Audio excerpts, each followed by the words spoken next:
It doesn't matter where you're from or where you're going, we all deal with traffic lights. And what is the biggest gripe drivers seem to have? They're not timed. So are they? And who owns and operates the traffic lights? We found out in this KSAT Explains.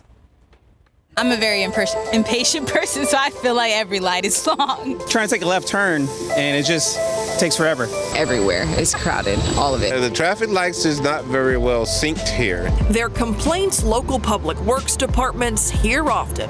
Yes, we do. The most common thing that we get is People are at the light too long, that they're waiting too long for a traffic light to turn green, or it didn't let enough cars through. or that the traffic light is not green long enough. I think there's two common misconceptions. Is that these signals are not timed correctly. Well, they are. The other is who's responsible for that signal.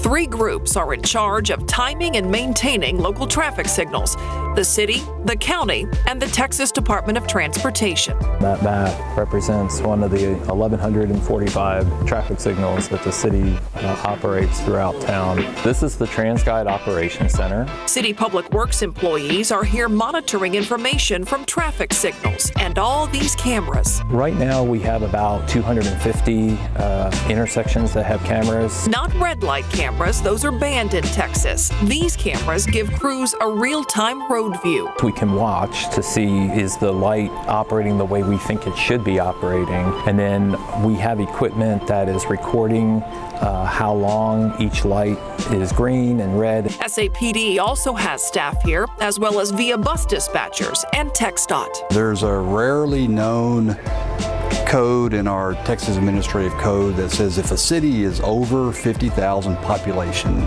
they own and maintain the traffic signals on our highways. In our area, that applies to San Antonio and New Braunfels. So in those 2 cities, on all TxDOT roads, the city owns and maintains all traffic signals. The exception is any frontage road traffic signal along a freeway. TxDOT owns roughly 200 traffic lights on local frontage roads. But here's where things merge. We pay the city of San Antonio to maintain about 130 of those frontage road signals.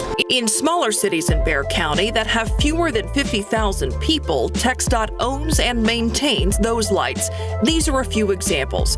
But because some roads in those cities are connected to San Antonio streets, there are exceptions, like in Leon Valley. We pay the city of San Antonio to maintain those traffic signals for us in Leon Valley just because San Antonio has signals north of there, they have signals south of there, so they tie it all together as one system. One system with a lot of different timing programs. How do you determine how long the signals need to stay green or when they need to turn red?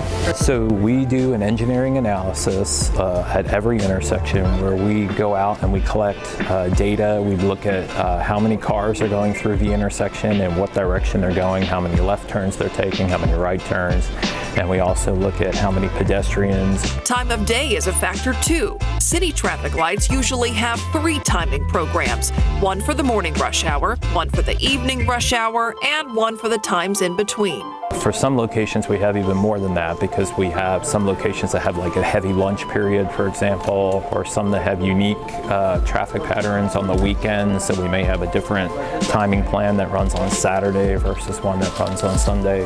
When lights go from green to yellow to red depends on that pre-programmed timing and motion detection at the intersection. So, for example, if you have 2 cars waiting to make a left turn, then they will get less screen time than, let's say, if we had 5 cars waiting to make a left turn. The city re-examines traffic signal timing every 3 to 5 years, or when something new is built, like a new neighborhood or shopping center, for example, or more often, when they get complaints. On the county side of things, there are far fewer traffic signals. Bexar County operates a total of 62, but that number is growing, including this new signal here at Weisman Boulevard and Tillman Ridge, all to accommodate a brand new subdivision. This is the brains right there. That's the computer for the traffic cabinet. This is where that timing is controlled. There's always going to be a minimum time and a maximum time, which if there's no traffic, it'll just do the minimum time.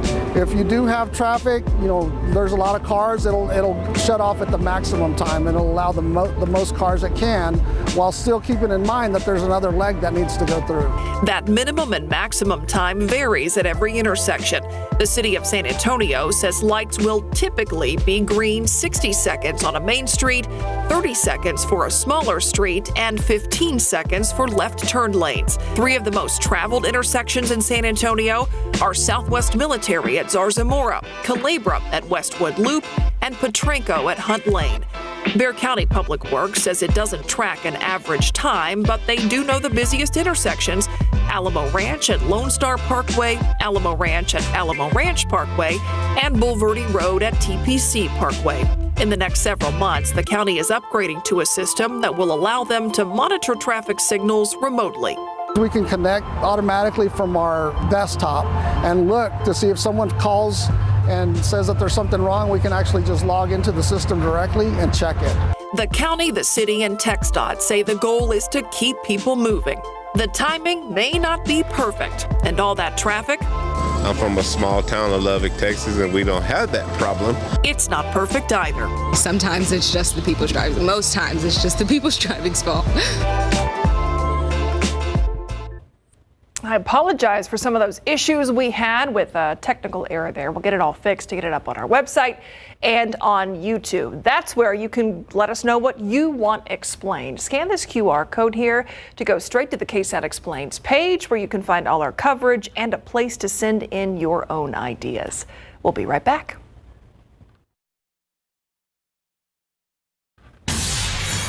A new survey suggests American businesses are expected to fare better in the coming months. A survey from the National Association for Business Economics released Monday shows businesses are enjoying better economic conditions.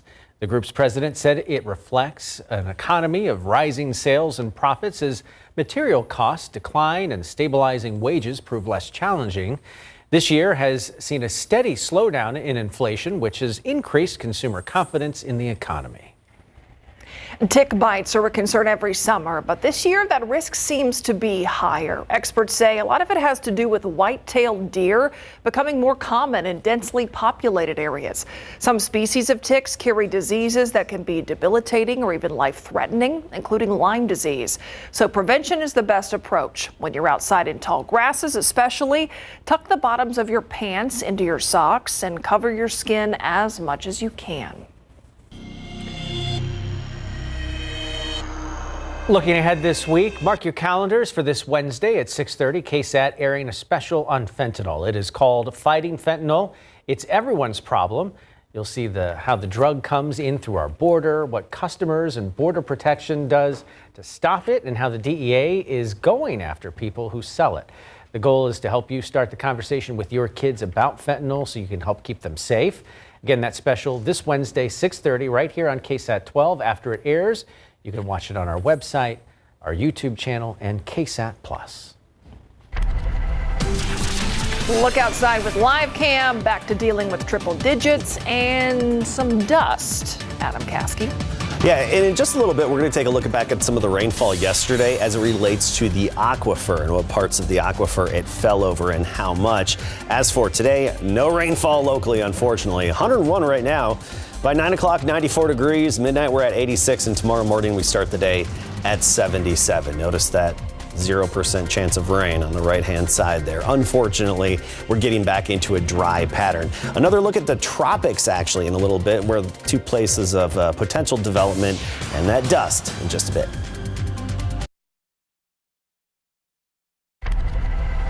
A Saturday morning house fire has claimed the lives of 5 people, including 3 children. The medical examiner has identified 2 of the victims as 11-year-old Lily Valadez and 51-year-old Felicia Valadez. It happened at the Clawson Ridge community on Winding Oak Drive. The Bexar County Medical Examiner's Office has identified a man shot and killed at a Southside motel. 28-year-old Cody Mayfield was found lying on an upstairs walkway at the Capitol Motel on South Flores Street near Southeast Military. Police say he started arguing with a group of people right before he was shot. The city of San Antonio has joined Houston in suing the state over a new law that it says would be unconstitutionally strip cities of some of their power to address local issues. San Antonio officials say the state legislature is getting rid of local power. Local defense attorney John Hunter has seen 2 recent big wins in some high-profile Bexar County court cases, and he used to be a fishing guide in Colorado. Check out a profile of Hunter right now on KSAT12. All right, for those of us who did see it, I was not one of them, but the rain looked like some pretty good stuff this weekend. It was nice. It was great. It was very refreshing to have, and it kept us just under 100 degrees, 99 for the high temperature. We had some of that rain-cooled air, and the airport actually picked up 0.04 of an inch.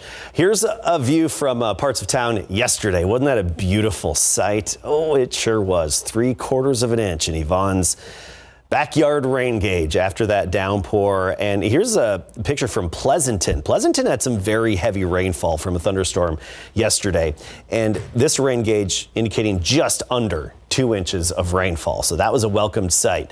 As for the aquifer, we didn't see a big difference, but I want to point out the main zones. We have the recharge zone. That's the sweet spot. You see those green signs on the roadways sometimes entering Edwards Aquifer recharge zone, something like that. That's what we're talking about. That's a sweet spot. When you get right on there, it pretty much goes right in. Contributing zone is good as well, but let's look at the rainfall yesterday. And we did get some rain along the contributing and recharge zones. Unfortunately, not enough to really have a noticeable impact on the aquifer, but a 1/2 inch to even an inch in parts of those zones in northern Bexar County and southern Kendall County. Here's the drought monitor. Unfortunately, the drought is growing. We have the abnormally dry conditions now along the Rio Grande, even the coastal plain here, but the extreme and exceptional drought is slowly getting bigger. This was confined to just a portion of the hill country. Now it's even starting to spread northward. The Panhandle, just fine. Even Lubbock, Amarillo, parts of northeast Texas, Texarkana area, just fine. They're not even abnormally dry. What we are looking at, though, is the dust to move into town. That dust is going to move in, and that's going to be here, particularly in the days ahead. I mean, we're talking tomorrow afternoon and evening, you'll start to notice it. And then again, Wednesday and Thursday will be most noticeable, but that's really just an extra haze in the sky is what you're going to be noticing. As for the shower activity, it was confined to the Gulf coastline. Earlier today, upper level high, the Big Blue H, that's parked over the Four Corners region. So we have that northerly steering flow aloft, which can steer some thunderstorm leftovers or disturbances our way. That's just not going to happen. The door is going to be open, though, even as we go to the tropics for energy to move in. Unfortunately, we don't have much out there, and the chance of development is just 10 to 20% for these 2 clusters of storms out in the Atlantic, one of them heading into the Caribbean. So it's unlikely we're going to see those turning into tropical cyclones within the next 5 days. It's unlikely. Ideally, we would get a weak tropical storm to just move onshore, give us a good day of rain, and then head out of town. But remember, the amounts of dust in the Atlantic and in the air can get in the way and inhibit tropical storm formation. So that dust out there does not help those storms. They don't like it when it comes to developing and strengthening. 101 our high today, the record 104, average 96. Yesterday we broke our streak.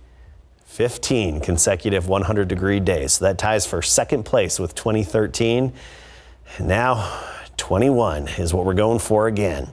77 in the morning tomorrow. We started the streak today. We made it to 101. Tomorrow we make it back to 101 with nothing but sunshine. We'll be in the low 100s all across our area. And again, dealing with that dust for the middle part of the week. All right. Thank you, Adam. We'll be right back. In the buzz today, they say you can't put a price tag on memories, but how about memories of a certain theme park? A recent auction in Los Angeles featured more than 1,500 rare and unusual Disney theme park items.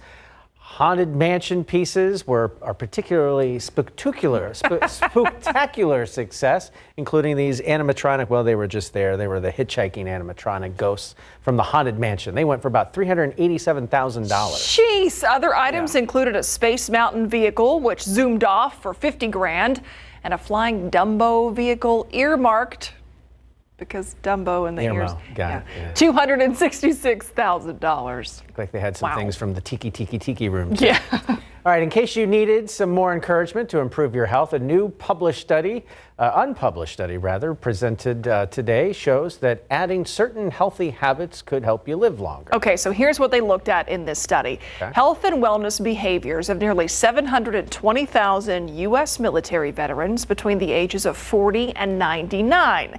Researchers found some of those healthy habits include, stop us if you've heard this before, exercise, eating a healthy diet, reducing stress, sleeping well, and here's one maybe we don't all think about as much, fostering positive social relationships. So all the positive things. Yeah. Do that and that'll be good for you. That's how it works. All right. All right, we'll be right back.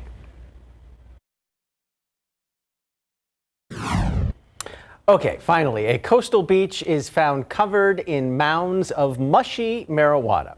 And officials have no idea how it got there. Beachgoers were baffled and buzzing about a bunch of marijuana that inexplicably washed ashore, littering this Florida beach with literal seaweed. Seaweed. Yes. The ocean, of course, home to all kinds of flora and fauna, but marijuana? No answers here, but I'm guessing all of a sudden this is a very popular beach. They said do not go pick it up and put it in a bag. Apparently, that's not a good thing to do. I don't know where to go from here.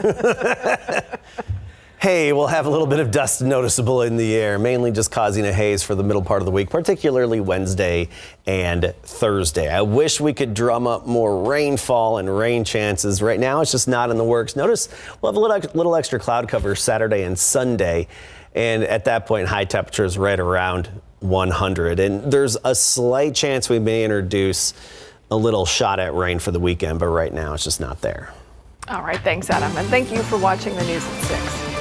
Have a good evening. We'll see you back here for the Night Beat tonight at 10.